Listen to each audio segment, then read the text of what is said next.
Hello guys, आज की इस वीडियो में हम class 11th chemistry chapter third पढ़ने जा रहे हैं, जिस चैप्टर का नाम है classification of element and periodicity in properties.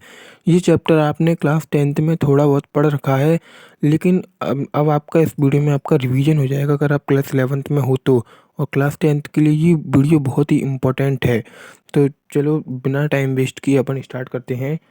तो शुरू करने से पहले मैं आपको इससे कुछ बेसिक चीज़ें बता देता हूँ कि यूनिट 3 में क्या हुआ था, इस चैप्टर 3 में।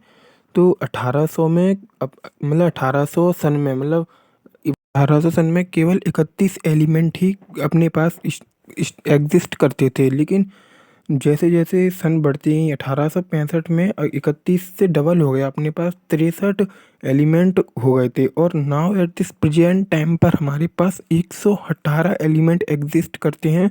सो अपन इनको एक एक करके पढ़ना कठिन हो रहा था। एक एक लिए साइंटिस्टों ने एलिमेंट्स को क्लासिफाइड करना स्टार्ट कर दिया था। तो सबसे अच्छा जो क्लासिफाइड रहा वो अपन आज के समय पर पढ़ते हैं मॉडर्न पेरियोडिक टेबल। एक जो पेरियोडिक टेबल होती है उसमें 118 एलिमेंट होते हैं, जिसको अपन long form of modern periodic table के नाम से जानते हैं, जो कि एक साइंटिस्ट थे हेनरी मॉसले, उन्होंने इसकी क्लासिफाइड की थी, वो सबसे बेस्ट थी। लेकिन उससे पहले भी और आए थे, सबसे पहले जो साइंटिस्ट थे आज अपन उनके बारे में जानेंगे, और धीरे धीरे और जो साइंटिस्ट आए उनके बारे में अपन सीखेंगे, क्योंकि इनके बारे में जानना भी ज़रूरी है। लेकिन जो पहले साइंटिस्ट थे फर्स्ट, उन साइंटिस्ट का नाम है डोबिनियर traits.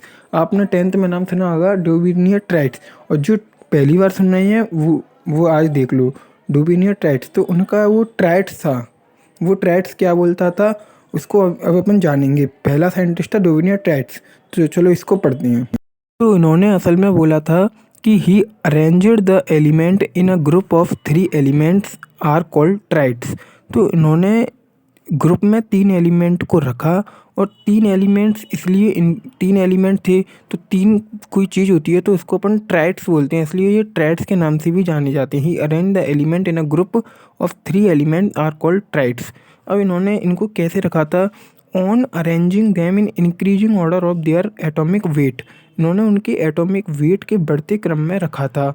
Then the mass of second, जब जो सेकंड एलिमेंट था, या अपन जिसको सेंट्रल एलिमेंट भी बोल सकते हैं, उस सेंट्रल एटम का नियरली वेट, उस सेंट्रल एटम का जो वेट था ना, वो नियरली इक्वल था फर्स्ट और थर्ड एलिमेंट के एवरेज के इक्वल था। मतलब अपन ऐसे एग्जाम्पल से समझाता हूँ मैं। एग्जाम्पल से समझते हैं।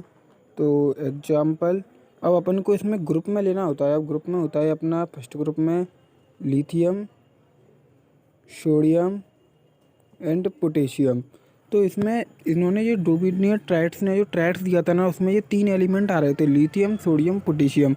ऐसे और भी ट्राइट्स हैं, लेकिन अपन ये इसमें फॉलो कर रहा है ये। तो देखो लिथियम का एटॉमिक मास आपको पता होना चाहिए। एटॉमिक मास होता है इसका 7, और सोडियम का होता है अपना, सोडियम का कितना होता है 23 एंड पोटेशियम का होता है अपना 39। ये अगर आप 11th या 10th में, तो आपको एटॉमिक मास जरूर पता होना चाहिए, कॉमन सी चीज़ें हैं ये। तो अब अपन को डोबिनियर ट्राइट्स क्या बोलता है कि जो फर्स्ट एलिमेंट है, ये फर्स्ट एलिमेंट, और जो थर्ड एलिमेंट, फर्स्ट एलिमेंट और थर्ड एलिमेंट का अपन को सम करना है, और उसका एवरेज निकालना है। उनका इनका सम और अपॉन 2।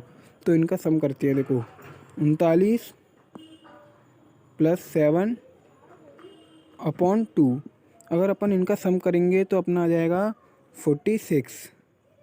सही है, 46 अपॉन 2। अगर अपन इनको काटेंगे तो अपना आ जाएगा 23। 2 या 2, 2 2 या 4, 2 3 या 6। तो ये अपने सोडियम के इक्वल आ गया। तो इन्होंने यही इनका ट्राइट्स था। ट्राइट्स मतलब 3 एलिमेंट लिए, फर्स्ट एलिमेंट और थर्ड एलिमेंट का सम करना है। इनका सम कैसे करना है? एटॉमिक मास का सम करना है, इनका नहीं, एटॉमिक मास का सम करना है। और एटॉमिक मास का सम करके अपने पास ये आ जाएगा सेकंड मास 23। इनका एवरेज निकाल के फर्स्ट और थर्ड का, यही अपना ट्राइड बोलता है। इसका एक बार फार्मूला और देख लेते हैं, जैसा कि आपकी स्क्रीन पर है।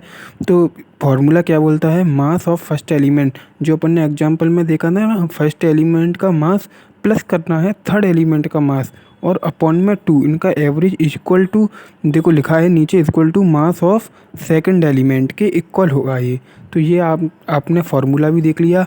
अब मुझे नहीं लगता आपका किसी भी प्रकार से कोई डाउट होगा। मैंने अपनी तरफ से समझाने की पूरी कोशिश की। अगर फिर भी कुछ आपको समझ में नहीं आ जाए, कुछ छूट गया है, तो प्लीज़ कमेंट कीजिए और मेरी गलतियों इस वीडियो में मुझसे जो भी गलती हुई हैं उनको मुझे कमेंट में बताइए, क्योंकि आप गलतियाँ बताओगे तो मुझे खुशी होगी, मैं उन पर कुछ सुधार कर पाऊँगा। क्योंकि ये मैंने अभी यूट्यूब चैनल वीडियो बनाना शुरू किया है, तो इतना मैं परफेक्ट आपको 100% अपना देने की कोशिश तो कर रहा हूँ। शायद फिर भी कुछ छूट गया हो तो मुझे कमेंट में बता दीजिएगा।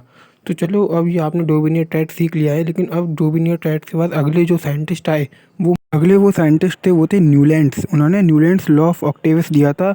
तो अपन को उनके बारे में क्यों पढ़ना पड़ा, उन्होंने क्यों क्लासिफाइड किया, क्योंकि जो अपना डोबिनियर ट्रैट्स था ना वो पूरी तरह फेल हो चुका था। क्योंकि अब क्यों फेल हो चुका था, उनकी क्या लिमिटेशन रह गई थी, लिमिटेशन मतलब कमियां रह गई थी।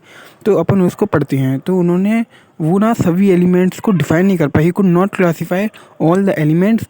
वो केवल 3 एलिमेंट्स को ही डिफाइन कर पाए थे, ट्राइड्स को। और 3 लिथियम सोडियम पोटेशियम तो थे ही, और भी कुछ और होंगे 3-4। तो लेकिन ये पूरे एलिमेंट्स को क्लासीफाई नहीं कर पाए। सो अपन पूरे को क्लासीफाई नहीं कर पाए। सो इनका जो लॉ था ना वो फेल हो चुका था। तो इसलिए अगले जो साइंटिस्ट आए, न्यूलैंड लॉ ऑफ ऑक्टेवियस। तो न्यूलैंड्स लॉ को अपन अगले पार्ट में देखेंगे, अच्छे से पढ़ेंगे न्यूलैंड को। और आज की इस वीडियो में बस इतना ही। मिलते हैं अगली वीडियो में, तब तक के लिए थैंक्स फॉर वॉचिंग।